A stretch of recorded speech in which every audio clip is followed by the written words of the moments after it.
రాయలసీమలో వెలుగొండ ఇప్పుడే చెప్పాను 2059 కోట్లు.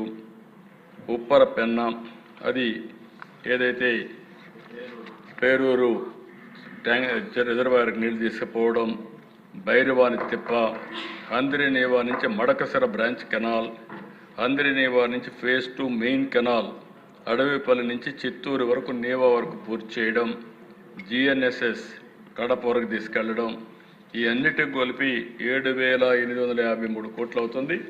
దీనికి కూడా ప్రాధాన్యత క్రమంలో తీసుకుంటున్నాం. నెక్స్ట్ ఇయర్కి వెలుగొండ పూర్తవుతుంది. భైరవాని తిప్ప, అప్పర్ పెన్న ఇవి కూడా తీసుకుంటాం. ఏదైతే కడపకు కూడా హంద్రినేవా తీసుకొని నెక్స్ట్ ఇయర్కి ఇది పూర్తి చేసి ఆ రాబోయే సంవత్సరం ఇది రాజంపేట వరకు తీసుకెళ్తాం, కోడూరుకు తీసుకెళ్తాం. మొత్తం రాయలసీమకు నీళ్ళిచ్చి రాయలసీమ రాళ్లసీమ కాదు రతనాల సీమ చేసే బాధ్యత ఈ ప్రభుత్వం తీసుకుంటుందని కూడా నేను మీకు తెలియజేస్తున్నా.